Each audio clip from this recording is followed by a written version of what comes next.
New merch alert. We're dropping these limited edition History of the Bay Mojo Labs snapbacks. You already know how it goes. Once they sell out, that's it. They're gone forever. So make sure that you hit the link in the description and sign up for the Mojo Labs VIP list so you don't miss this exclusive drop that's going on sale March 15th.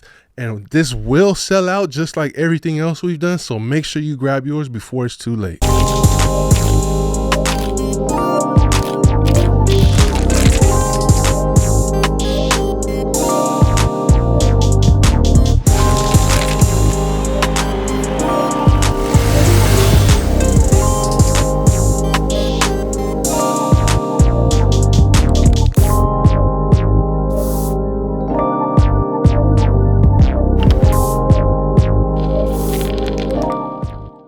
All right, what up, everybody? This is Dregs One. Very special episode here today. Empire Studios, San Francisco. We got a lot of folks in the house. Trevor Potter, my main man, the cameraman. Aaron De La Cruz, artist extraordinaire. We got the homie Anthony Gonzalez in the building. A.K.A. Homie Prince. The homie Prince and the homie King. What's I guess up? That's what that makes you. What's up, Bay Area? David Gonzalez. The Richmond homie. The David Richmond Gonzalez. homie. Don't get it twisted. So a lot of y'all probably thought homies was some LA shit. I ain't gonna lie. Yeah. No, that's the thing that's a misconception, but it's gone on. The first homie strip that was published was actually filmed on 23rd, was actually drawn 23rd Street in Richmond. Okay. And then I went to school in San Jose State, and I moved the homies with me. So then the next episode was Story and King. While in Story and King, I did one of the classic homie strips in Lowrider called Homies Do San Fran, and that was all on the Mission here on back in the day when the Mission had doggy diners. 24th the Mission was a spot, California Hall, all that. So I drew the homies actually rolling through the Mission District. So no, born and raised here in the Bay Area, and then at a strategic point, we moved them and their story to East LA because it was a fit. It was a better fit for the brand internationally and to grow. Okay, well, that's why I'm glad you're here today on the History of the Bay podcast, so we can really set the record straight and go deep into the actual history, and not only your amazing brand and your incredible story, but the story of some of these neighborhoods that you mentioned and the culture that is a big part in Northern California. Yeah. That a lot of the rest of the world might not recognize. Yeah. But that's why I'm glad you're here. Like, I've been telling people, like, yeah, you know the homies? Everyone's like, yeah. I'm like, I'm finna have the creator on the podcast. Everyone's tripping out. Yeah. Everybody grew up with these. Everybody loves them to this day. Yeah. It's I feel the love, and it's like it's generational deep. It's like I go to an event, a car show. I was just in Salinas at a car show, and there's little kids coming up with their parents and just smiling. I said, "What do you know about homies? You're too young to know about the homies." It's usually a tío. Oh, my tío. It's always that tío that turned the kids on to right, the cool that life. Uncle that hooked and then, up. But it's I got my father's collection. I know the homie. I'm like, wow. But it used to be the majority of my fans were kids to young teenagers, etc. Now it's us. It's grown. It's people that were those kids and teenagers. And I have a joke. It's kind of, I don't know how appropriate it is, but I used to sell them toys, and now I'm selling them tequila. So they're all grown now. You know, they're grown men like you that grew up like Burner. We got a Burner here in the house. Shout out to Little Burner. Mr. E. Different people. Shout out to Food's Gone Wild. Yep, definitely. Shout like out to Cholo Fit Creeper. Cholo Fit's another one, and these people all have gone on. And as I approach them about doing something, it's not about, oh, talk to my people, have your people call my agent. No, it's about, oh shit, yeah, I can't believe I'm going to be a fucking homie. This was it. Someone as successful as a Burner, and one of his biggest accomplishments, and from what he told us, was excitement around being a homie toy. So every now and then we do celebs. We don't chase celebs. It sometimes happens organically where someone's a good fit, and it's just like, yeah, that feels right. Let's do something. Yeah, I just took a photo of that and texted it to Burner. He was tripping out. I don't think he got to see it yet. That's Anthony a big deal. hung out with him for a minute at his little crib, and I couldn't make it, and he told him, he said, "Hey man, this is." He was genuinely touched to become a homie, and that's a good feeling. And a lot of these kids that used to be, well, they were kids, they're now grown, and now they're managers and shot callers and producers, and they're up there. And I'll go to Vegas and we meet. I tell the girls at the window. We were at the Mirage, I think. I told them, well, we're the homie people, and you're kidding, we're giving them swag. Next thing the manager comes in. He's a homies fan. The manager of the hotel kicks me up to a king suite. Then we go eat at the restaurant. The manager at the restaurant says, "No, you're not sitting here. You're getting our best table." He moves me and sits me up there. He's a homie fan. So now I'm realizing the impact I had on people who are not now shot callers in pop culture right now. And that's a beautiful thing. Yeah, that's a beautiful thing. I enjoy it. It feels good. Well, let's go behind the scenes and let's go all the way back to the very beginning. Is your family from Mexico? No. Okay. I'm like fifth generation. I go way back into New Mexico. Okay. So my family's from Raton and Albuquerque. And then after the war, my dad was in the Korean War, and after the war, he relocated here to Richmond because this is where the jobs were. Back then you had Butler Steel, you had the Richmond shipyards, you had, this place was popping. He told me stories. There were so many people coming for work. They didn't even have apartments or housing for them. He said they used to buy tickets and go sleep in the movie theater to rest, to get some sleep and go back to work. So that's at a time when Richmond was a boom city. It played a big part in World War II, produced more ships than any other. And then Long Beach, then Seattle, Richmond, and the Bay Area, and Oakland also, Alameda shipyards. We produced some ships during the war effort. That's where Rosie the Riveter came from and all that. So I'm a history buff too. So I love my Bay Area history, and I like to feel I'm a more recent part of it.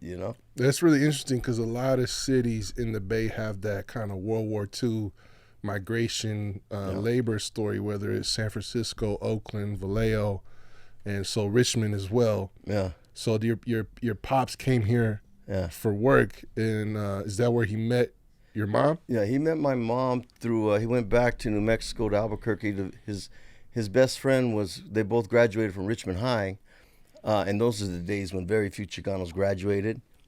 He told me a story that the principal told him, "Andy, I never thought you would make it." But so that's kind of a proud thing. He's always stressed education in my family. But he went to a wedding with my tío out there, Tío Sanchez out there. They're from South Valley in Albuquerque, and he met my mom. They became pen pals. He was back from Korea. They became pen pals while he was there. They ended up getting married. He moved her to Richmond, and then this is where he settled down. And he's an old. My father loves Richmond. He's 97 and still alive. I still take him cruising through Richmond, Sausalito. I take him to Oakland. I take him to Berkeley Hills. I take him all over the Bay because he remembers it. And he tells me stories about places in the Bay that it's like blows my mind. He tells me, I remember when, like El Cerrito in Albany, where it's just all hills. He's that far back. And he tells us stories of when they used to go to Oakland to I think it's Sands Dance Hall, and all the Chicanos. He said all of my Chicano basically homies. His crew went out to Oakland, and he says it would always end up in a fight, and I would laugh because in those days it was a fight. That was part of the fun for them because nobody got stabbed, killed, or shot. Right. He said. I said, so what happened when Oakland came down to Richmond? It would start all over again in Richmond, but it went back to cruising all the way back. You're talking about the 50s, and they used to roll up on McDonald Avenue from 10th Street to 23rd, and then the police would turn them back around. That's according to him, and they cruise back down. But that's how far back cruising goes with a raza. And in Richmond, people think, oh, L.A., and everybody knows L.A. cruises, and they know Stockton is the home of the Pachucos and the Zoot Suiters, but Richmond has got a lot of history in the Lowrider onda, and that's what I depicted. In fact, the inspiration for Homies, I was looking through a photo album, and my dad's friend from Richmond High drew a picture of my dad and his friends jumping into a limo on prom day, and they all had their pomps and their zoot suits, and they were going out. And I looked at that. I used to stare at the cartoon work. It was basically homies. And at that point, I said, I just started drawing my homies. So that's interesting. So the homie culture that you're depicting really started with your dad and his generation in the 50s. Oh, absolutely. Absolutely. Even probably before that. There's several conflicting stories. There's a little town in New Mexico, and my dad swears by this, is the birthplace, and some historians do in writing, is Española, New Mexico, where they first started slamming low-riding cars. That's what I heard before, too. Now, naturally, LA claims that, but, and I'm not a historian, but these are different. Now, I know the Pachuquismo started in Chucotown, San Antonio, and then it went to LA, and from LA to Stockton. But that's a little different than the low riding, the lead sledding, low riding. That's a style. The estilo de Pachuco is it's a look. And then everybody knows about the Pachuco in East LA and the Sleepy Lagoon and that whole thing. So this is all generations. That's one thing that was different when I moved from the Bay Area to LA. My company's in Paramount, DGATs, David Gonzalez Art. I formed a company with my partner, Cesar Lozano, and we opened it up in Paramount, which is right between Compton and Long Beach on Rosecrans. And so I moved here from the Bay Area, and it was like culture shock, in a way. My first culture shock was moving from Bay Area to San Jose when I went to San Jose State. From Richmond to San Jose. From Richmond to San Jose, and I lived there probably 2 or 3 years while I was at State, because I started meeting a lot of raza from Hollister, Gilroy, Salinas, LA, Fresno, Riverside. All of a sudden I started meeting people that were different, because growing up in the Bay, you know how we do it. We used to roll with primarily Chicanos, but white guys that low rided, Filipinos, I had Filipino homies, black homies. And, it's diverse out here. It's just, that's who your friends are who your friends are. But down there, it was so different. The culture was stronger, different. Yeah, that's one thing I wanted to ask about, too, because Richmond, I primarily associate Richmond as being a very chocolate city. Mm-hmm. I know there's like little diversity there, too, but to me, in my generation, Richmond was mostly associated with black folks. So what was it like when you were growing up there in terms of like the people out there, dude, and the culture? It was like, I share that with my pops when we go rolling, because, I just tell my dad, I said, Dad, we got to keep the door, because I'm rolling through Richmond with my Mercedes. I tell him, Pops, I said, we're going to keep the doors locked. If we get pulled up to the intersection and I got to punch it, hang on. Because this is a nice car, and we're rolling through the streets, because that's where it brings back his memories. So we roll and we have fun. So the difference was when we grew up there, it was a fun place to grow up, man. We had, our little league sports. We had, there wasn't war, Richmond was Richmond. San Pablo was San Pablo. We had our little things going on with Berkeley, and we had little things with the Mission and little things with Hayward. But in those days, it was like, but then we'd go party with the same people. But it got a little crazy, I think, in the 80s and the 90s. And I look now at a rebirth in low riding, especially in the Bay, especially like with this recently. I was a Grand Marshal in the parade here in San Francisco with the San Francisco lowrider culture. And just, it's so celebrated now. It went so smooth. Where there's it's a different type of person. Low riding is now. I mean, these guys, we rolled in cars. We were happy to get a pair of Supremes. We're rolling out. A car's got primer and busted window on the side. It wasn't that bad. But nowadays, these guys got a couple $100,000 into their Impalas. Low riding's a little different. If you enjoy the podcast and you want to get access to even more, then make sure you check out my Patreon account. You can sign up. You'll get the first access to all podcast episodes, bonus content. You'll be able to give direct input into which guests come on the show and what questions they get asked. Shout out to all my patrons supporting already, especially Skylar Wood, who joined at our Tycoon status membership. So make sure you hit the link in the description and check me out. Yo, everybody, just a reminder, we got the History of the Bay Clips channel popping off. We're reposting a bunch of clips from episodes that you might have missed going all the way back to the beginning. So make sure that you hit the link in the description and subscribe to the Clips channel so you can help History of the Bay grow and reach even more people. But back then, was it more majority black still, or was that changing there's over been time?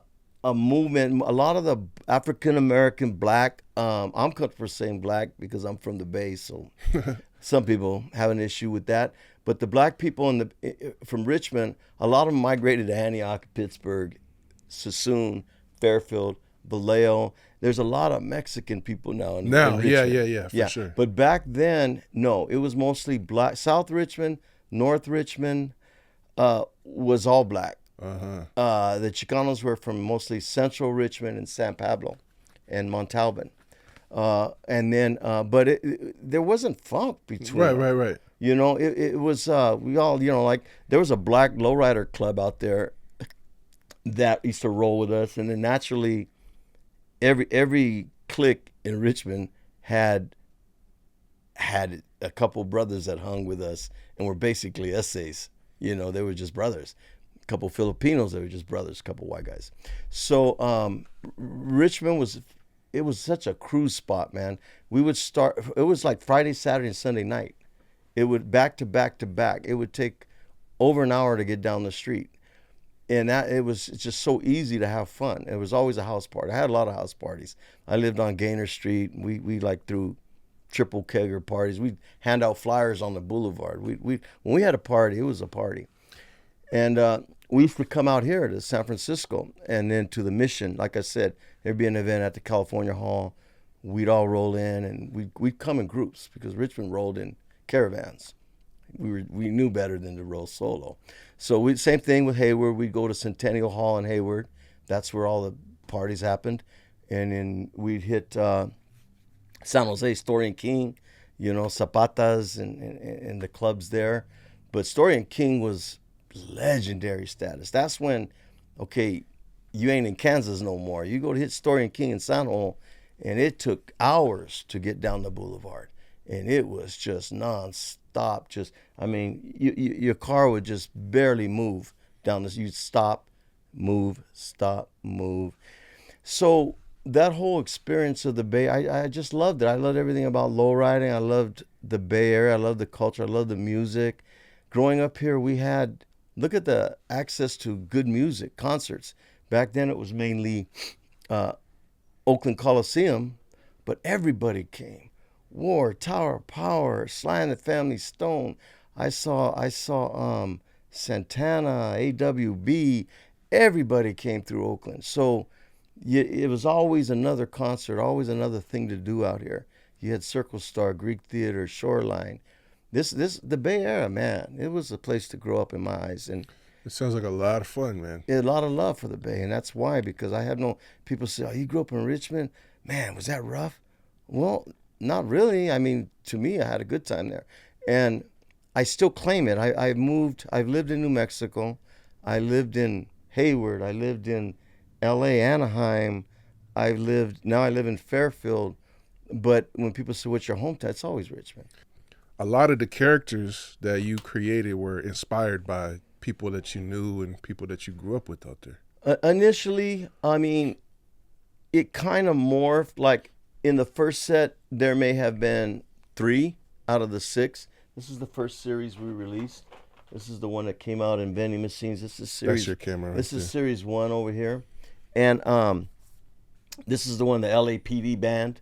So we started this before we put them in blister cards. The licensee had the idea of making little parachute characters. So we were making these little parachutes where people just emptied the machines, threw the parachute out, and were collecting the figures. And then we says, oh shit, we got something. So we had sold about 1 million, and then we says, what do we do? And then LAPD came out and called for a ban on the homies. They said they were negative stereotypes, gang related, etc. Which I didn't appreciate that because I was drawing my friends. I didn't know I was fucking a negative stereotype or a gangster. I was just a homie that liked to lowride, wear khakis and Pendletons. So anyway, we had a decision: do we back off, or do we? So we quadrupled down.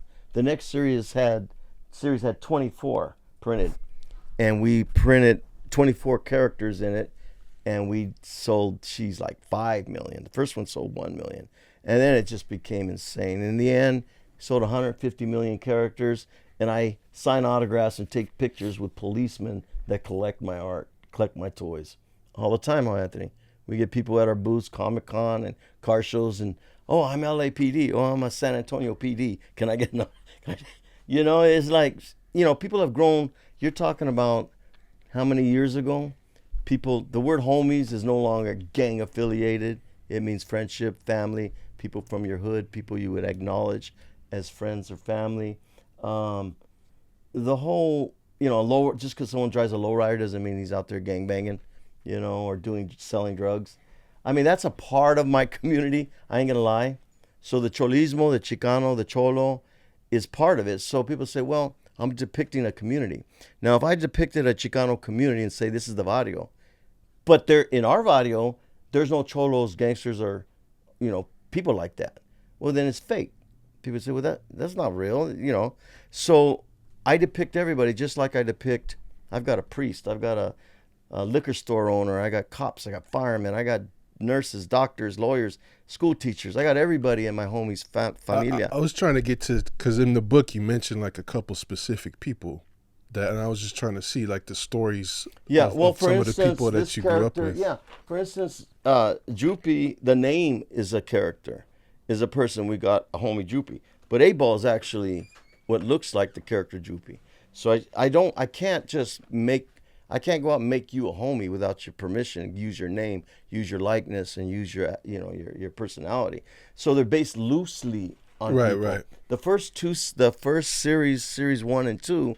There's a lot of them were based on people I knew. The first ones were drawn in high school. The first homie was me. I drew myself, called The Adventures of Chico Loco. I drew it at high school in Richmond during art class. That ended up getting published, okay? That became Adventures of Hollywood, which was the first one published in Lowrider magazine, okay? First a little magazine called Lowrider Legends or something like that. And then Lowrider magazine, and then it became the full-blown strip in Lowrider magazine. Okay, so I was the first character. So I drew myself going out to a party, and then I'd have to have someone riding shotgun. So I created a character, Angel. Angel was riding shotgun. We go into a party, and I drew characters in the party, and now you got Mosca, Flaco, and Mousy, different characters that were in the party. They all ended up becoming toys down the road. So some of it is real characters, but nobody has 350 homies. That's why I was jumping forward, is at a certain point I said, well, I want to draw a conejo. I may not have a conejo, but what does he look like? He looks like a freaking rabbit. So I drew a rabbit, a guy, that looked like a conejo. And that's how I just started Tortuga. Well, actually, Tortuga is a real guy I knew in San Jose State. So that's where my characters kind of started developing. So no, the original ones do, but the majorities aren't real people. They're archetypes in the barrio. Like some people say, man, I'm Big Loco from San Antonio. That's me. I hate to tell you, homie, but every neighborhood has a Big Loco. Every neighborhood has a pelon. Every neighborhood has a smiley. We got a smiley in this room right there. So, yeah, it's just, and that's why, like, sometimes people say, oh, I'm a rapper, you should make a homie out of me, or I'm this guy or that guy, or, everybody in my neighborhood knows me, but does everybody in the whole community know you? So when I develop a homie, it has to translate where everybody relates to that guy. Like I did my gardener, Vaquero, and all the construction workers love it because I did a landscaper. That's the kind of stuff I pull. If somebody represents a bigger group, a lot of times he'll become a homie. So how did you develop your talent and your interest in drawing? Well, it started early. Like ever since I could hold a pencil, I just wanted to be an artist. That's why I bounced around in a bunch of high schools. I went to Salesian first because I was academically I did real good. So I went to as an all boy Catholic school in San Pablo, college prep, and then but they had no art class, and so I switched to Harry L's in Richmond. They had a good art class, but I heard rumors about the one in De Anza was they were winning all the awards. They had a college level art teacher. So I switched. I was bussed. I literally was part of a busing program where they bussed me and a bunch of brothers out to De Anza, which was an all white school. So I was part of the civil rights movement in a way. So I was part of affirmative action. They wanted to get Chicanos and blacks into that, integration. So, yeah, I remember stepping off on the bus going, holy moly, this is a different world. But their art teacher was dynamite. He was instrumental in getting me a scholarship into College of Arts and Crafts. I had a full ride there, which is a great school in the East Bay in Oakland Hills. And that's where I kind of refined my technical skills in cartooning, airbrushing, and mural painting. But one of the things, so that's my art background and just drawing a lot, and then I switched to sound. Then I got bored because there's nothing but rich kids there. It was a good school. I met somebody that was very instrumental in developing me as an artist and as a person, making me understand my community. Was Malaquias Montoya. He's known as the godfather of silk screening. He's probably the greatest Chicano artist still with us from the movimiento from the 60s, 70s. The Montoya family is very well known. He's a professor now, I think, at UC Davis still, if he's not retired. His son is also a professor of Chicano studies at UC Sac, I think. So Malaquias took me under his wing. He started making me understand community. I worked at Talla de Grafica on East 14th on Fruitvale District in East Oakland. And I just got, all of a sudden the world became different. I started caring about neighborhoods, community, politics, where I never cared about that in Richmond. I really didn't. All I cared about was cruising my car, meeting chicks, and having fun and drawing. So when I'm a politico, and then I go to San Jose State, and I joined, I was a mechista at San Jose State. Now it's all about taking back Aslan and blah, blah, blah, and then all that, which is good. It was a growth period for me. I got in touch with my raza, my cultura. So, but as far as, that was my drawing experience, right? I drew Lowrider. I pinstriped cars, painted murals on cars. That's how I paid my way through college. But then after college, I started working in the post office. Then I became I became a clerk. I got to get a real job. I'm getting married now. This drawing for Lowrider for whatever he felt like paying me at the time. It's not a living. So can we actually stop right there and go into the magazine too? Because that's also where you published a lot of the magazine. There's Sonny Madrid needs a movie made about him, and I talked to his son recently who has his rights, and it's gonna happen. But he built Lowrider magazine. He built the people that run Lowrider magazine over the last few years don't even hardly know his name. So this was Sonny's vision, and he saw my homies in a little underground strip out here. Lowriders Are Happening. That was the name. And he wanted to meet with me, so I went to Antunas. Was this, sorry not to interrupt, but was this before Teen Angel? Was Teen Angel also? Yeah, this is before. Okay. Teen Angel was doing artwork, but he hadn't had his magazine before. But to darle respeto to Teen Angel, he was one of the people I admired. There was three, and I credited them in my book that in me and brought me to homies. One is Teen Angel, because I used to walk down the street and there's this supermarket on 23rd, and they had his posters. They sold. He might have had a magazine out. It's very possible. I don't know when that started. This is like 75, 76. And he had posters, and he had like 50 characters on this poster. And I used to stare at that thing, and I knew what he was doing. He was drawing, but he was using acrylic and this and that. Okay, so that planted in my head, aside from my dad's photo album I mentioned earlier, record album. The other one is Dave Mann. So I has my neighborhood buddy homies were bikers. They were into bikes. They had every issue of Easy Rider magazine. Are you familiar with Dave Mann? No. Oh shit, dude. Okay, he did the centerfold and a lot of covers. Every issue of Easy Rider magazine. He did what I do, homies for low riding. He did bikers for biking. Interesting. Every biker knows who. Every real biker, I mean street biker, they know who Dave Mann is. He's a legend.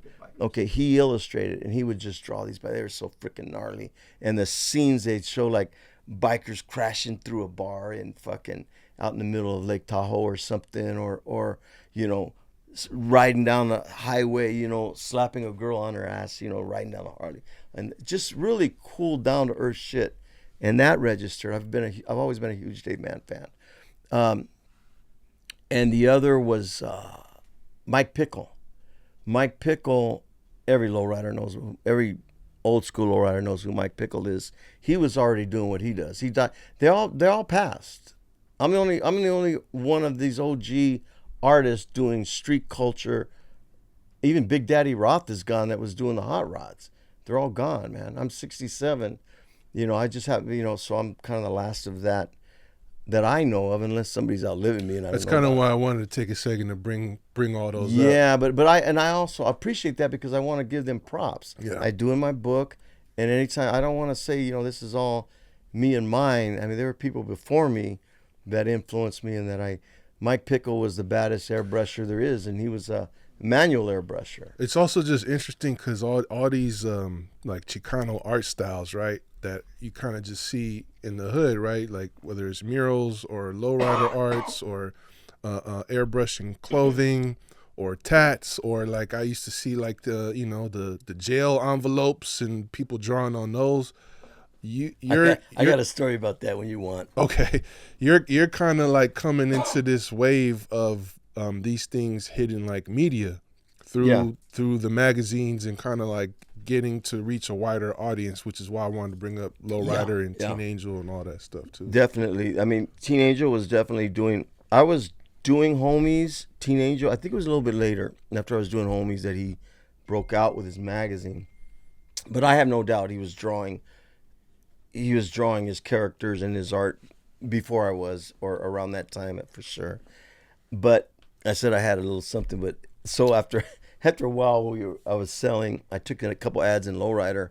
Had a big following inside, and then people would mail me stuff, and then they would draw on their envelopes, right? The homies inside in the big house, and they would do this. They would do these elaborate envelopes, and I was like, holy shit, these guys can draw. Yeah. And they would give me a lot of respect, and they write me these long letters and perfect penmanship, and I'd be like, and they'd always ask me, can you send me something, whatever? And I'd say, yeah, shout out to your art.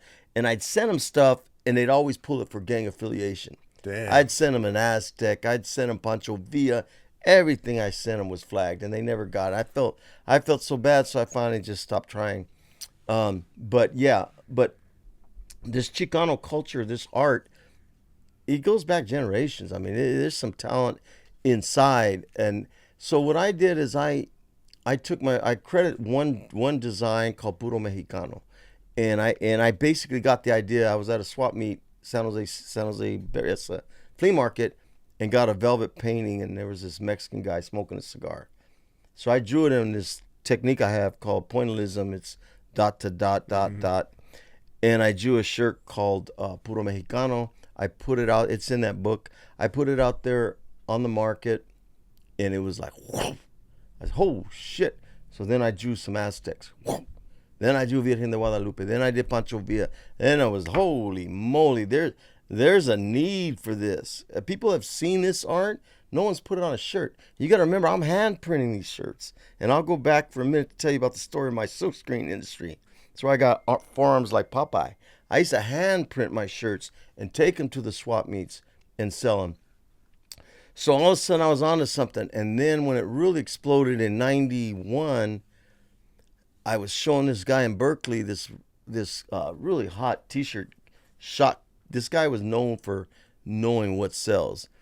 And this is when all that graffiti shit was out. The graffiti t-shirts like Kickstart, and I don't mean to call it shit, but it's, the spray cans, the big spray cans pointing their own head at walls, and the 4 elements of hip hop, breakdance, and all that. It's during the birth of hip hop, which was cool. I thought that, let me. So I came up with this thing called Hip Hop Homies, and they were blacks, and Anthony says to this day, we gotta produce them. A really cool looking, old school from that era. And then he was looking through my book, and then, keep in mind, this guy is known for calling designs and shots, and as far as what's next, what's happening. He's looking through my book, flicking. He goes, "Oh, what's this? What's this?"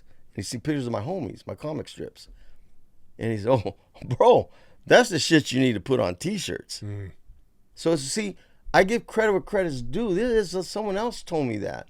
So I went home. I said, "Fuck." So I put out the first one with the homies, which is the cover of this book. See, that's the first design I put out on a shirt. Those original homies there, and boom, it was like, oh shit, we can't. Here's another shot. So we're talking about 78. So that's me in 78, right there on the ugly dude in the middle. But that's me in 78, and those are what I did. I drove the people around me that I was hanging with. So anyway, the homies took off. All of a sudden, I realized I had something, and so then I started feeding it, pounding that market. But what's cool, when I mentioned about the T-shirts, so I started working at the post office, right, after college. I want to be an illustrator. I mean, that was my goal. You were publishing comics in Lowrider at the time. I wasn't publishing. Lowrider magazine was. I mean, they were being published in the magazine. Yeah. Mm-hmm. And then I had to get a real job. I got married, had a little baby on the way. So I got hired in Fremont. Dude, the post office told me, "Man, your resume," because I could talk a good game. I was selling myself. You talk a good game, but your resume, you never even had a job. You pinstripe Lowriders, work for Lowrider magazine. Anyway, I talked him into hiring me. I told him, "I guarantee you hire me, I'll memorize that scheme," which is the Bay Area. You got to memorize all the addresses in Fremont. I'll break a record. I'll memorize them in a week. I did it. He said, "You got a lot of ball." Now, basically, he's laughing at me like, "Listen to this guy. You're hungry. I'm going to hire you." So, okay, so that was, and his name was Ralph Garcia. So imagine back then, there's 2 postmasters in the Oakland division. One was Ralph Garcia, and the other one was Joe Hernandez in Fairfield, and Ralph Garcia in Fremont. The only Chicanos, they were all either black or white, mostly black, the postmasters. So Ralph gave me my shot. And then, so I go in there, I kick ass on my scheme naturally. But he started finding out about my drawing, right? It always comes out. I do little things for whatever, get-togethers or whatever. And this guy can draw. And I said, I could do murals, I go, they have a big-ass lobby, right? I'm talking about 30 by 35 feet by 15 feet high, second-story lobby. I said, we should do a big-ass mural there. And he's like, I didn't say it in that way because I'm being respectful. He's a boss. But he really liked me, right, after a while. And then he goes, "You could do a mural?" I go, what would you do it about? I said, "With the post office. We'll do a mural about the post office." He goes, "Okay, give me a sketch, see what you're thinking." So I drew a sketch, and he was mind blown. So I ended up doing a mural there in Fremont. It's still there to this day on Dusterberry in Fremont. That mural, if you're ever in the Bay Area, you want to see it. And nobody knows I'm the one that did it. My name's on there. So it's called The Journey of a Letter. Amazing mural, in my opinion. Okay, and in a lot of people. So next thing you know, press is all. I put the postmaster in the mural. Ralph Garcia is in there. He loved me for that. It was like Michelangelo and frickin' the Pope. When Michelangelo did the Sistine Chapel, the Pope kept telling him, "When is it going to be over?" And I looked down and said, "When it's done." People used to come in the lobby. I was there for a month painting that thing, and on the clock, people goes, there goes my fucking, there goes my taxpayer money at work. Yeah, I wasn't received. I received a little hate, but most people were mind blown on the mural. So next thing you know, boom, boom, here comes the media. Oakland Tribune, San Francisco Chronicle, may they all rest in peace. The Chronicle's still around, but the paper prints aren't around no more. So the Contra Costa Times, they're all doing write-ups. So the big shots from, this leads somewhere. So you can fast forward me if you need to, let me know. So the Oakland, big shots at Oakland Post Office in West Oakland on 7th Street come and say, this is the biggest publicity the post office has had, our division, in years. all of a sudden everybody loves this mural. I'm on the front cover of these newspapers, full color ads. Would you like to come and, be an illustrator at the Oakland division? I'm like, yeah. Level 15, suit and tie type job, sitting there with the marketing communications department. So all of a sudden, my career jump starts to Oakland. Now I'm winning awards. Postmaster General, specific award. Oakland Division, I did a drawing on Hispanics in the post. I'm winning awards. I'm doing a comic strip called First Class Mail. It's in every issue of the Postal magazine. That's a continuing adventures of this Mexican, that's Chicano, comic mailman. First Class Mail, it was called. So, my talent surfaces again. I'm crushing it. Then I'm in the marketing communications department. They do sponsorships for Oakland A's, Golden State Warriors, mainly Raiders. So then they said, we need some T-shirts designed. We need MVP, a shirt, most valuable players for the Oakland A's. So I designed a T-shirt. And this really goes into a fun area. I designed a T-shirt with Mark McGwire, Jose Canseco, hitting home. One of them swinging a home run, and it ends in McGwire starting to swing, and it ends in Jose Canseco finishing the swing. That's that tequila. He's finishing the swing, and it says MVP, most valuable products or whatever. U.S. Postal Service made a T-shirt. Said, boom, that T-shirt like exploded for them. They're like, man, everybody's trying to buy that T-shirt. And I'm like, man, that was easy. So then I says, okay, I got an idea. I said, how much does a T-shirt printer cost? So I go down to Hopkins in Berkeley, Hopkins screen printing. $5,000 gets me in. All right, about $4,000, $500 in ink, setting up a T-shirt printing unit in my garage. Then I'm putting, how do I dry it? I can't afford a dryer. So I put clotheslines, and I started hand printing T-shirts. Okay, this is before I got into the Chicanismo and all that. This is what got me there. I started doing some really cool shit. This is when I became the most famous bootlegger in the Bay Area. I was a legend at sports apparel stores. I came up with some classics that you guys won't remember, but the next generation will. I came up. One of the first shirts I did was Bo Knows Everything. See, what was the first one was the Raiders had just moved to L.A. And I did a shirt called I'll Never Say L.A. And it was a dude, Oakland. It said Oakland, didn't use the logo. And it had a big, gnarly looking Raider fan. It says I'll never say L.A. Die Hard Dan was the ultimate Raider fan. He was never going to switch over to L.A. Raiders. Okay. Shirt just blew up. And then, okay, now I'm saying, oh, there's money here. So now I did Bo Knows Everything. That's when Bo Jackson, there was that Nike ad, Bo Knows Everything. And I said, Bo Knows Everything. I had a picture like what looked like Bo Jackson with a tennis racket, a football helmet, baseball bat, tennis, whatever. It was a cool shirt. That sold like crazy. Then I started, but I'm going to lead to my most famous one. Then I started getting on this side of the Bay Area. I did Rice and Ronnie, the San Francisco treat. Okay, Jerry Rice and Ronnie Lott. I had them in a big old pot of rice with San Francisco in the background.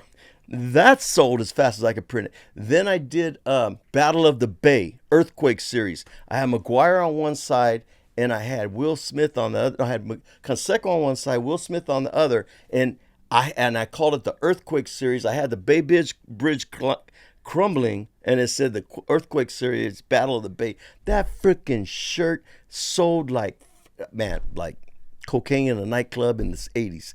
So, I mean, it was like bam, bam, bam. I'm like, whoa. So I'm doing Bay Area shit, right? And then my most famous one was I did Oakland's Most Wanted. I did Ricky Henderson with a mugshot. And it said Oakland's Most Wanted, stolen bases, assault with a bat. I had all this shit, right? The World Series that year opened up, focused on a fan waving my shirt. And I'm like, holy shit. And then one other piece of fun I had was I did a shirt. I was a big customer of mine was Ricky Sports Lounge in San Leandro. Bay Area sports fans know that place. Okay, Ricky's or said, I know Manute Bol. You should make him a shirt. So I made this giant shirt. Manute Bol is like 7 foot something, 7'5" basketball player.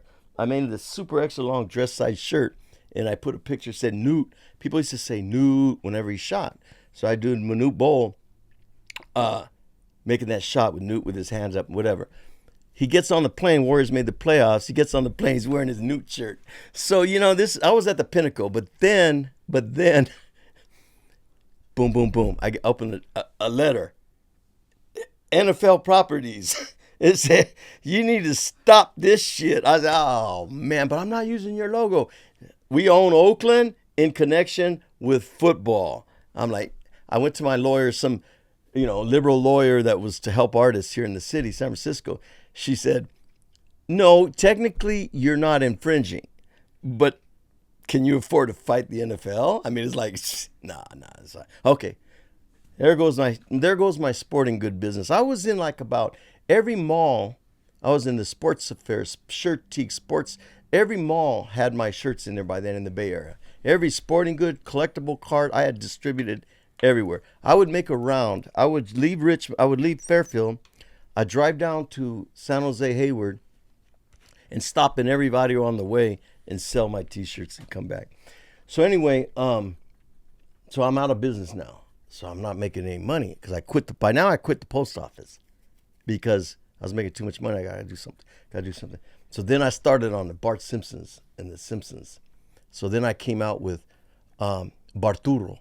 I came out with little Cholo Bart with a 64. This is when the Simpsons just started exploding. Boom, here I go again. Holy shit. Then I did a picture of Bart Simpson slamming over Homer, and it said Air Simpson.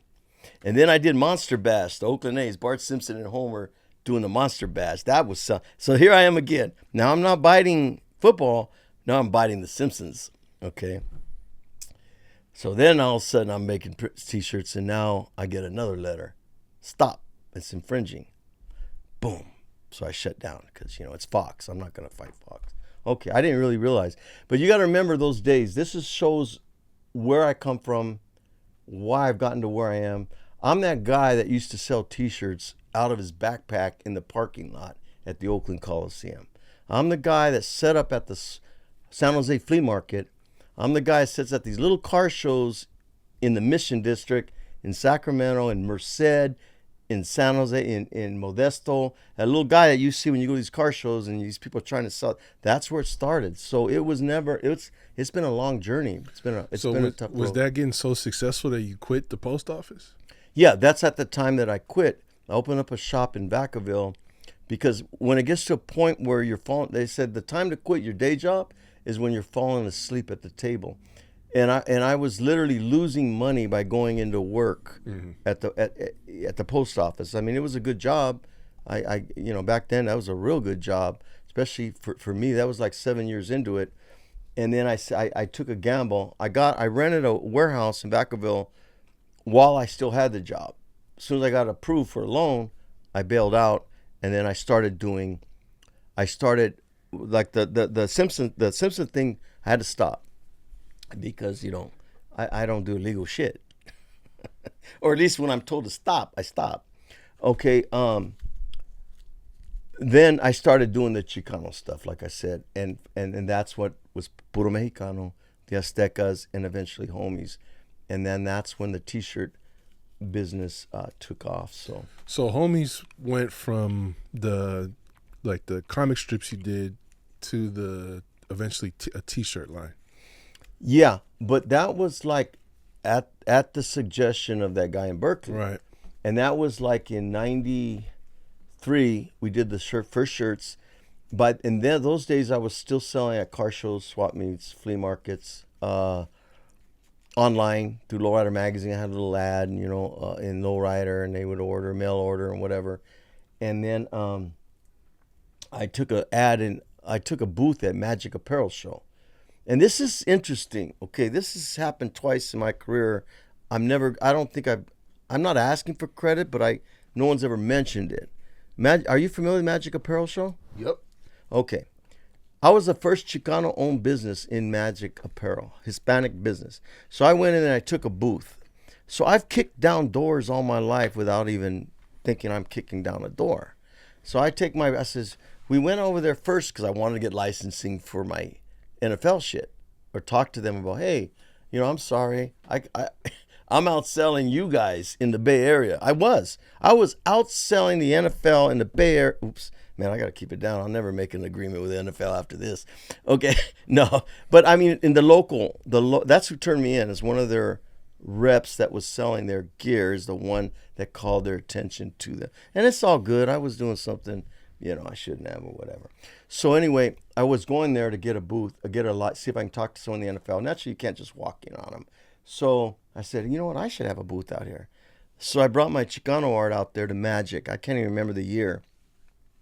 And we had our shit hanging from coat hangers, curtains. It was ghetto. It was ghetto as hell. We had a garbage can for our business cards. We had a little toy. We were sitting there drinking in our booth, getting high and partying, barely making it to the...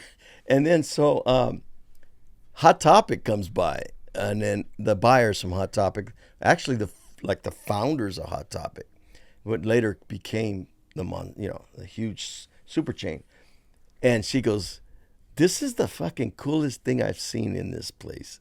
This is just so cool. I remember, and her name was Cindy Levitt. She's well known in Hot Topic history. And anyway, she goes, we want to try it. She goes, we want to do this. I said, I don't know. How am I going to do Hot Topic? Those days, I'm hand taping boxes and writing their numbers on, writing their addresses and shipping them. So anyway, I became the hottest SKU in Hot Topic that year. The homies. So that was my first step. Next thing you know, I'm an Urban Outfitter, Spencer Gifts, Anchor Blue. I'm in, I'm just the hot streetwear, sportswear line back in those days. So that's what led it to the T-shirts. And then from then on, they've had 2 waves. I'm on the second wave now. I'm in Hot Topic again. I'm in Spencer Gifts again, Zoomies, and now Shoe Palace just dropped my line. But for 10 years or so, Homies was basically hit the beach. It disappeared, except in the eyes and minds of my fans, who it will always hold a spot for. And then we brought the Homies back in the last 3 years, and now it's back out, and it's like, I would say it's hotter than ever, but in a different way. It's not a vending machine toy on the street corner. People tell me, what? Put them back in vending machines. Put them at 50 cents in vending machines. You can't make a toy. I can't even make a toy for 50 cents, yet alone sell it for 50 cents. So those times are just gone. It's just a place you can't go back. It was a place in time in history. It wasn't a business plan to be on every street corner and every laundromat and every pizza joint and every swap meet in the United States. How did that come about, from just the attention and the success you were doing with the T-shirts, that people saw that and said, hey, this will make, or was that your idea to make the toys? No. And that's what I want to, it moves into, so T-shirts, big run. Then like any T-shirt brand, it runs its course. It hits the beach. I mean, if you get 5 years out of a T-shirt brand, that's a nice run. Most people will take that. We had about 8 years. And then so it was slowing down. And what's next? What's happening? What's going on? And then I'm like, someone approached me about doing vending stickers, the vending machine. I'm like, okay, whatever, it's a chance to make. We'll give you a $5,000 advance. Oh, okay, I could use $5,000, especially now that the T-shirts are slowed down. So that was A&A Global Industries, which happened to be the biggest vending distributor, product distributor, and machine distributor in the country. And so they released the stickers. They exploded. So I took all my homies and DGA, Lowrider art, put it on stickers, prismatic stickers, collectible stickers, die cut stickers, and it just, as fast as we could put them out there, they sold. So then he says, so stickers, we rolled that way for a minute.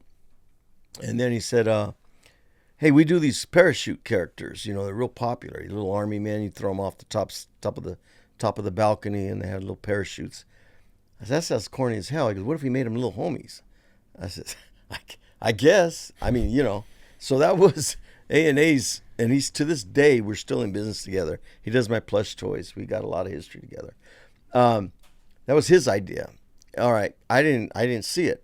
And so we released them, and that's when they first showed up in machines.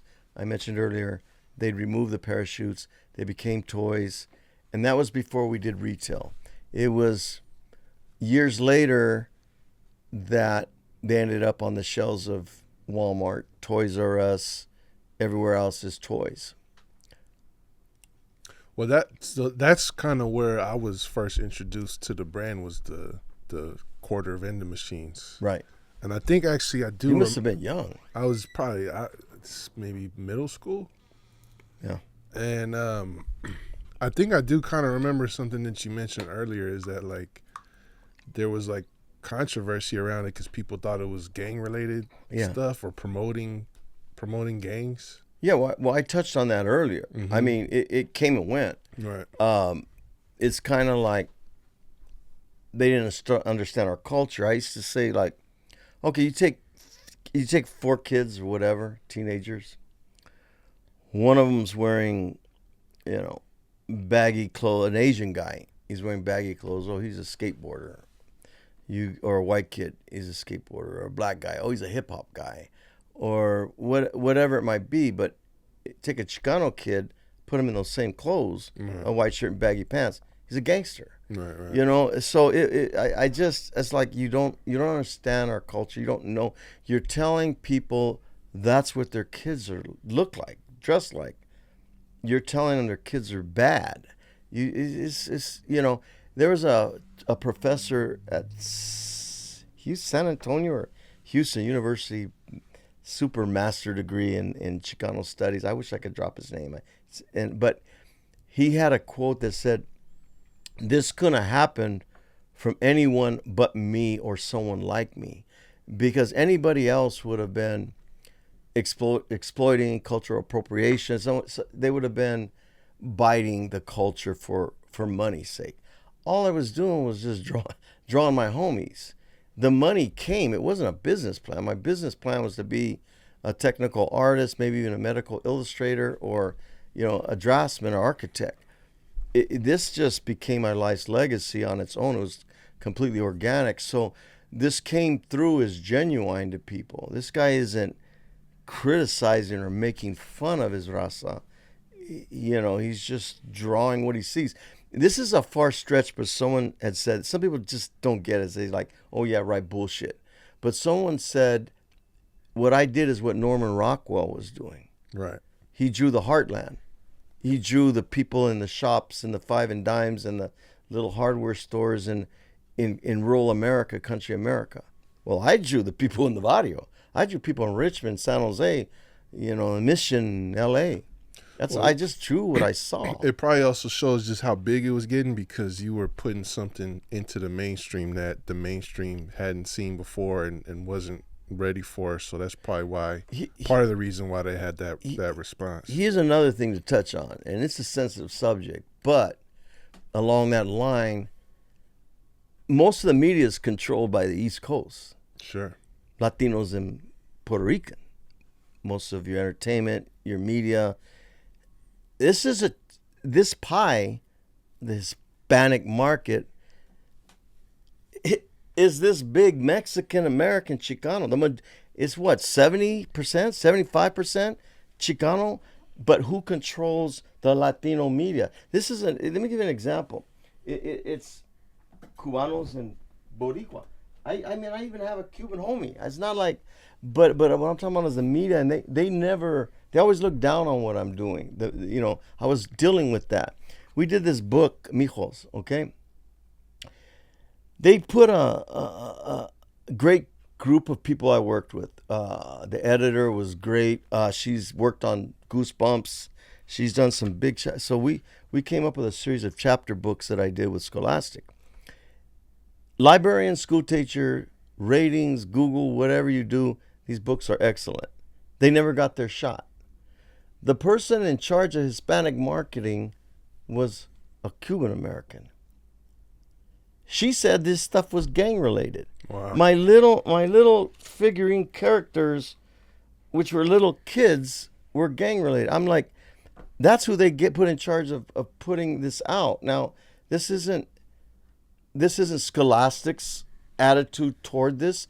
This was a person, something I heard at that point, which hurt the sales of my book. But I've always felt that the Chicano Mexican American, till this day, now we're being recognized. We're being recognized in entertainment, in film, in music, in media, and what you're doing, and I know in the case, I got to be careful, because like in the case of the Mission District, San Francisco, is multi-Latino. It's not Chicano like East LA. It's not Chicano like San Jose.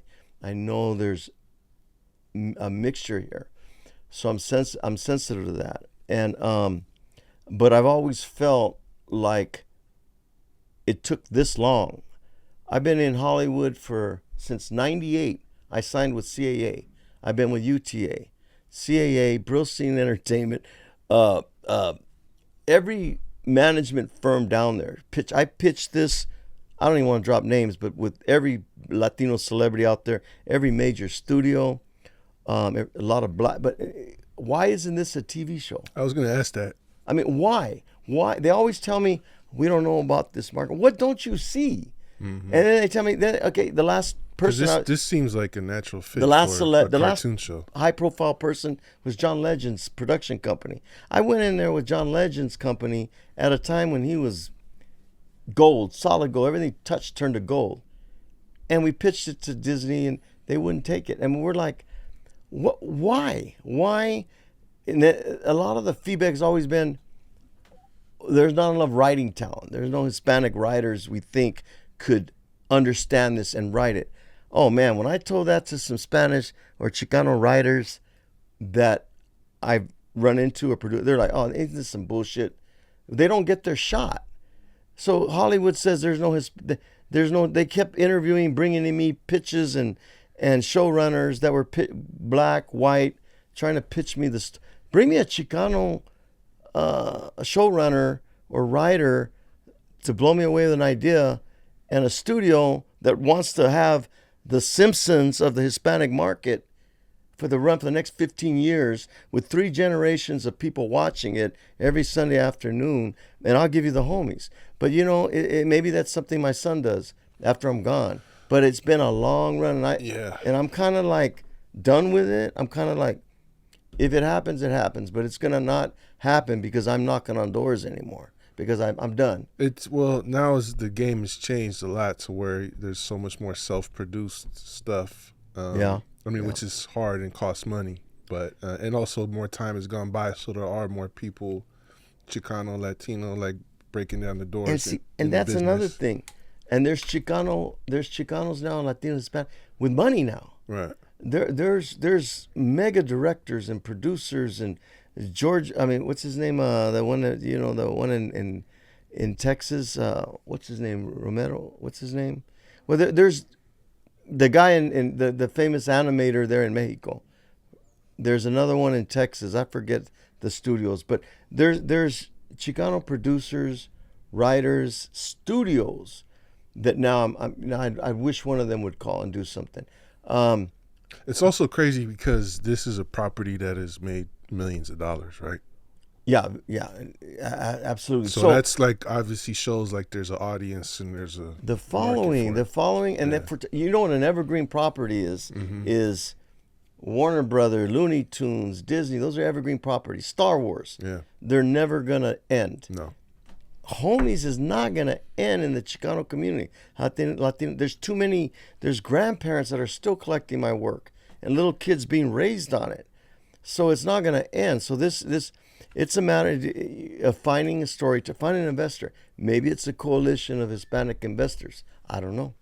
Well, to go back real quick just to the vending machine toys, like, I also recall that y'all like just basically blew away every other competing toy. Yeah. There's just nothing like it and nothing's near it. To collect, everyone's trying to collect in the vending machine industry. The Vending Times magazine did an article, and they just said there's been never nothing like that, nor will they ever see anything like it. So, you care to guess how many we sold? Yeah, let me guess. While you guess, I'm gonna pour another shot of Omi's tequila. Yeah, can I get one of those, please? I'll hook you up. Thank you. Let me guess. You want to try the Blanco? Yeah, let's switch it up. I'm gonna guess 15 million.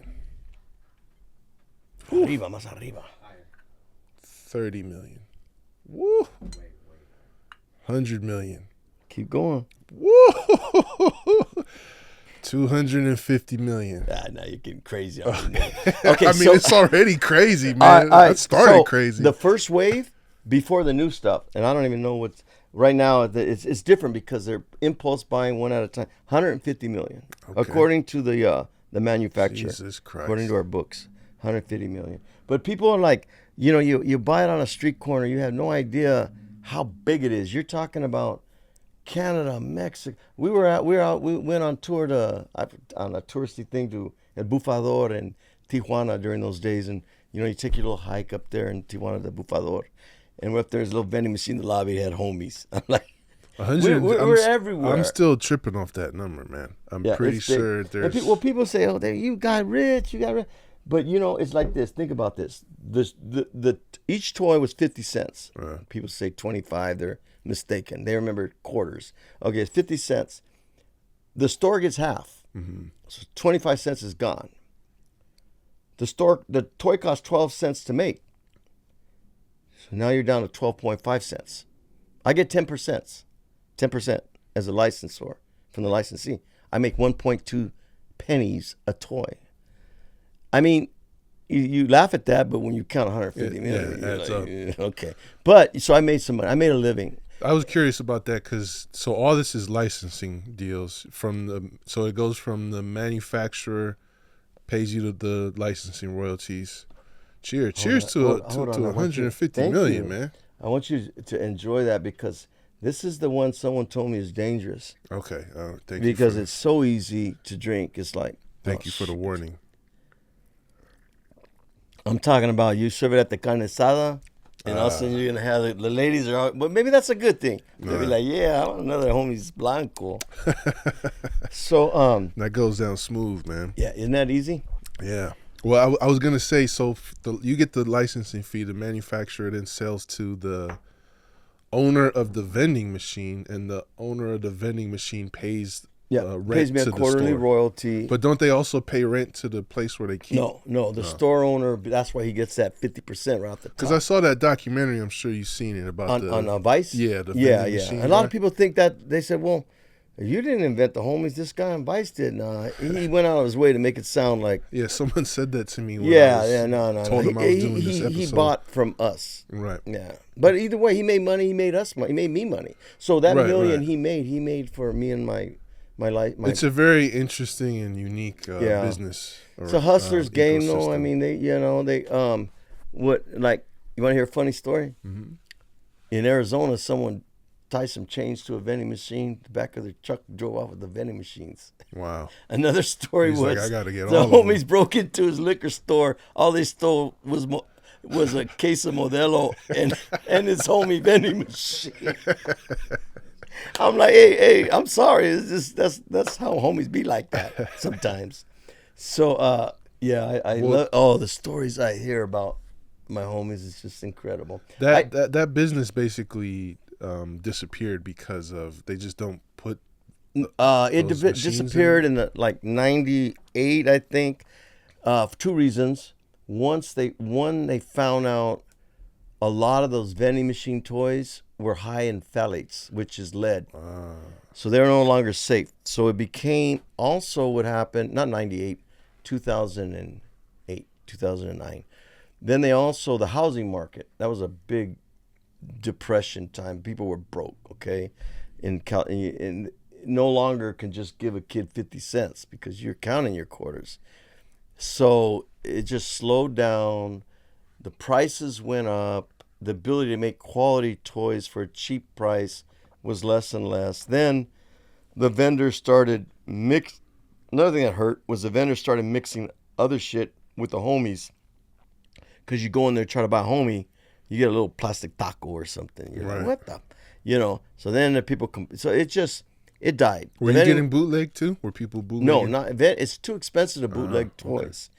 Because of the expense to make them, the initial molds. Mm-hmm. They weren't bootlegging the toy. It wasn't the vending machine. I haven't seen too much bootlegging. As far as bootlegging, I tell people I'm next to the Oakland Raiders and the Cowboys. I'm the most bootleg brand in the frickin' American How do you history. feel about that as a former I bootlegger I yourself? see it happening on Etsy with mom and pops, with people crafting little earrings or making little stickers or printing in their garage and selling. I just looked at they're hustling. That's Like I what's up. hustled. Yeah. It doesn't bother me. But if it's somebody that's distributing and trying to sell to malls Right. or trying to make a brand based obviously on mine, that's another thing. The big brands we're going after now, the big distribution places, like you'll see a lot of bootleg shit on Walmart.com. Now, this is not Walmart doing it. These are people that do it in their marketing space. Temu. Man, you can buy a blanket for $12.99. Not a legitimate one, you can't. I can buy a T-shirt for $8.99. No, is you're gonna get garbage. Your price should tell you if it's $30, around $30, it's legit a T-shirt. If it's a blanket for $25, $35, it's legit. If something's too cheap to be real, then it's fake. Don't buy it. So when the vending machine market pretty much went away, what kind of effect did that have on your property? Big. It was big. It was not devastating, but it was a blow to the industry and my revenue stream. And I had to reinvent myself again. So by then I had stopped doing T-shirts. If you remember, the T-shirt slowed. The initial run I had with the Chicano art had kind of slowed with the homies. So that my 10 years of business as a T-shirt business slowed. So then after around that point, kind of I was doing licensing. We were still doing some toys. Then that kind of slowed. No, actually, I was still doing a lot of the die cast still. We were in Walmart still, so we had a few more years under the belt. But then around 2000, I forget. But anyway, so it started to slow, and then it kind of dwindled, and then I went back to what? What do I know best? Hustling. So I started a new line. My David Gonzalez art stuff, my Lowrider art. Wasn't even doing homies no more. I figured homies were done. I'm doing Chicano art, Lowrider art again. I'm back San Jose swap meet again. This is after, you got to remember, after being at the pinnacle, after selling to Walmart, Anchor Blue, all over the place, and in every newspaper in the country and everything. So then I go back. Here I go again. So this, at the time the toys dropped, T-shirts fell off. I says, oh shit. And then, so I started rebuilding the art, doing the art. And I started doing the Chicano art. One of the first ones I brought back was Reflections. I got my son. I said, hey, pose like you're waxing a car. He posed like he's waxing a car. Took a picture of him. I airbrushed it. And I came up with David Gonzalez art. Put it out there. It blew up. Oh, I got something again. I started doing Day of the Dead stuff because I seen a lot of Day of the Dead stuff. There's no T-shirts out. I'm going to do a Day of the Dead girl. So I did Las Muertas, and I did some girls doing makeup. Boom, that was selling. And then I said, Marilyn Monroe. Did a Marilyn Monroe shirt called Smile Now, Cry Later, where I had a picture of Marilyn tatted up. Says smile, and Anthony did the script. Smile now, cry later. Then I did a picture of Marilyn crying in the back. Fucking couldn't make them fast enough. So I'm back, right? But I'm still going to the swap meet. I don't have a warehouse. I had a big ass warehouse across the street from Pixar in Emeryville that I owned. That's where I was at this point. Big old brick, beautiful warehouse, office space, and then back to San Jose swap meet again. Car shows again, hustling again. I said, I always got my talent, got my art. So I'm back out at grinding. And then I get a call from my homie that used to distribute my product, my biggest distributor on the West Coast, Cesar Lozano. He was he was doing Funko. He's one of the biggest distributors of Funko Pop, Funko, and Maisto, diecast cars. He said, man, you should be out here making money. He says, you should need to come to LA. And I says, yeah, I'm hustling. My shirts are selling. I'm making money, but I'm grinding for my money. You know, on weekends, I'm packing up my truck, going to car shows again. Fuck, can't believe I'm back here. But, you know, goodness of God, I was able to physically do it still. You know, I had the drive. I've always had the drive, you know. Instead of feeling sorry for myself, I go work harder. So I've always been that way. And so he calls me. So I leave my wife here in Richmond. We were living in Richmond. Back to Richmond. I'm back in an apartment complex in Richmond, like, fuck. I'm back where it all started again, Richmond, in the Bay. Try not to hear the gunshots at night. So she stays. I said, I'm gonna move. You move in with my parents, and I'm going to move to LA. So I moved to LA, stayed there while we're going to rebuild this new company, David Gonzalez Art. Okay, DGA. So now we have probably the biggest, most highest profile urban street t-shirt company out there. We do all the lowrider stuff, all the Day of the Dead greaser, biker, we do a lot of, and that's just my art though. It's not homies. And so we're killing it now again. So over the next few years, it grows, and now we have a nice sized warehouse down there and out in between Long Beach and Compton. We got a bunch of employees. We move a lot of volume. Do everything from blankets, skateboards, t-shirts, hoodies, jackets. So compliments to my homie Cesar Lozano. I got back on my feet, and we have a real strong company again. So we're rocking and rolling. We're kicking ass now. We're in stores and we're in Zoomies. This was before Zoomies, but we're doing good. And then he says, maybe it's time to bring homies back, you know. I don't know. So we're talking about it. I think we released some drawings, and people are like, bam, I remember those. Because now you're talking 10 years later after the homies were gone. And, oh, shit, I remember those. I grew up on those, blah, blah. So then we started dropping, we did a couple shirts, and boom. Whoa, you know. I think we should do some toys. So, and we quit with, let me show you, because this is an important flashback. So we quit at set 12. And then we said, okay, so instead of, we're gonna redo this thing with set 13. We're gonna pick up where we left off. So instead of saying set 1, the new homies, right? So now we're doing these, and technology's a lot better. The quality of the toy is off the hook. I see. And this is set 13. So that was when was that, Anthony? That was about 5 years ago. Okay, so we did series 13. And they went bonkers. But we're not doing these in vending machines. We're doing these at retail now. And so we're crushing it again, okay? So then about a year and a half later, we did 14, series 14. And I included myself in that one. That's me front and center, Homie King. So then if you notice on this one is the first time we did other characters. That's when we did Little Mr. E, right? From Food's Gone Wild. Yeah, I see him right here. Yeah. So now we're back in the game with Homie Toys. The collectors are coming. We're doing these big head toys. I wanted to do a deal with Pop Funko. They almost did a deal with me, and then they kind of passed. And I says, well, I'll do something a little different. And we came up with our big heads, and now we're on, series 5 of our big heads. These are crushing it. So we're on a roll again with the toys. This is all produced through my company, DJTs, basically DJTs is my main licensee. All my art, DGA art, and a lot of my homies' art is produced by my t-shirt company. So it works out perfect. No one else, believed in us, but between me and my partner, our company believed in homies and started investing. I mean, people will say, you asked about bootlegging toy. It's so freaking expensive. That's why nobody's bootlegged my toys. Nobody's done it since.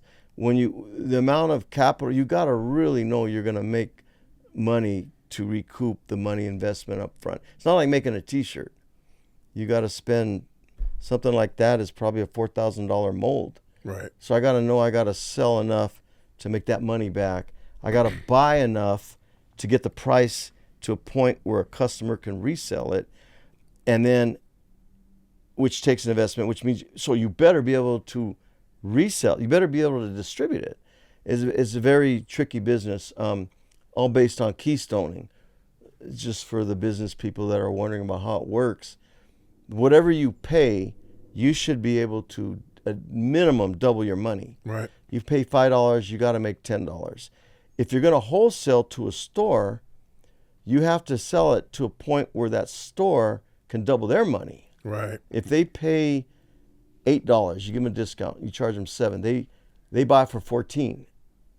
They better make $28. Yeah. So all along the way, everybody's got to make money. Everybody's got to eat. And let the homies say, right? We all got to eat. That's really interesting because like as you've been developing, going from, just slanging comic strips, doing murals, doing lowrider art, doing T-shirts, you've actually gone really far into the business world to where you have to speak that language. I've learned business. You have to. It's like when I kicked that door down and I said in Magic, I did it again in Toy Fair in New York. There had never been another Hispanic company licensing product in New York Toy Fair. If somebody can message me and tell me who was there before me, I'd love to know. I beg to differ because I was there. I walked that place.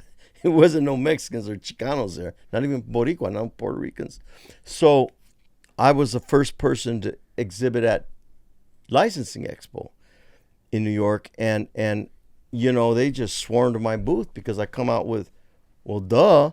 If you're like, that's a huge, in those days it was like, this is going to be a big market.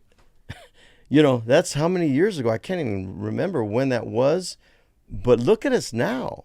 I mean, it's surpassed everybody's projections. The buying power is huge in this market, and they're knowing it and they're seeing it now. So, it's like, but I opened that door. I opened that. Now there's probably 10 companies doing at their Magic. There's many. After me, there was a lot of brands, that I don't want to name the brands, but there's a whole section of Hispanic people with the brands. Most of them out of L.A. I'm the only one out of the Bay. Wow. I'm the only one out of the Bay. It's me against the L.A. Me against the L.A. artists. The only designer from up here. But, but like I said, my partner's L.A. The love and support. My employees are all L.A. I got a lot of love for L.A., so I never want to sound like I don't appreciate that because, man, they picked me up when I needed picking up down there in L.A., that's for sure. Wow, that is a hell of a journey, man, because this is why I wanted to do that timeline, because we just started at the very beginning, just in the hood with the lowrider movement, from the rise of the early magazines and the early media to the shirts to the toys, and now it's like you have it's like breathing whole new life into this. It's also like really good timing because the collectible market is really popular right now. People are really into, like you said, people have grown up with this stuff, and now it's like acceptable for adults to like buy toys and to still, and why not like enjoy the stuff that you grew up with. Mm-hmm. And there's a whole new market, and then there's a new market for people to learn and find out about this stuff, like you said. And I also just think it's really interesting because your story, kind of like you said, it literally follows the timeline of this Chicano art getting more exposure. And of our society as a whole, man. Right. And this shit that we're going through now. I mean, this isn't a political discussion, but man, I'm seeing my community, this community that I've catered to and shown their pride. I'm not from Mexico, but I love what they bring. I love the flag, their cultura, the Azteca, the mariachi, the dancers, the food. My gardener, when the people that worked for me, that built my pool and do my, I grow grapes, do my vineyard, whatever. When I on Friday I'd bring pizza and we'd take shots of tequila and drink, and they'd be singing. I mean, it's like, how can you not look at these people as part of this great state of California and this country, And it hurts so much because I know it's affected my market. It's affected my sales. But that's not it affects me deep down. That is what they're. Just imagine that fear of can't take your kids to school because you don't want to get snatched after you drop them off, and just, man, is this? And I know, I don't know. I just the majority of people can't honestly say that this is acceptable. It's just not. It's not. I'm a Christian man too. I'm a Catholic. My brother's a Catholic priest. He's one of my characters, El Padrecito. And I live by the Beatitudes, Shelter the homeless, feed the hungry, clothe the naked. Jesus, help people. God, Jesus told us what to do. It's like, what are we doing here? I appreciate that. I mean, that just goes to show why representation matters, and why, this art and these products and this line is about more than just, it's not just a get rich quick scheme or just something to slap on a t-shirt and call it a day.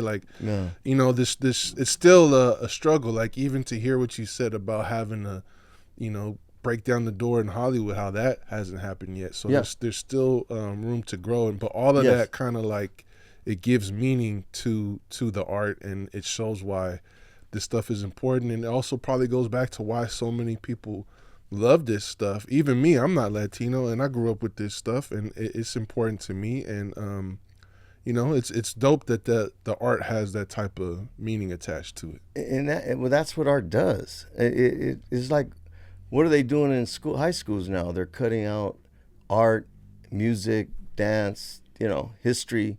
They just want to teach math and shop or whatever. I don't know what they teach now.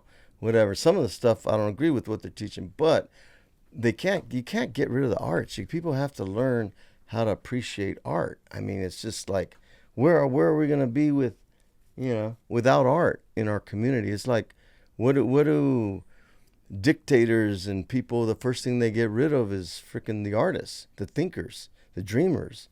I mean, art has got to be a connection to our spiritual world and our people. And it's like, a lot of the art I do also now, I do indigenous art. Now, I'm not indigenous. I got a little bit of a Apache. I'm from New Mexico. Everybody in New Mexico's got a little bit of Indian, Native American in them. But I draw a lot of Azteca culture. I'm borrowing. Am I appropriating? I don't know. I got Mexican blood in me. So I think I have the right to draw it. I feel I depict it with respect. It's like, I draw a lot of Native American stuff. Like Sioux Indian and Apache and whatever it may be.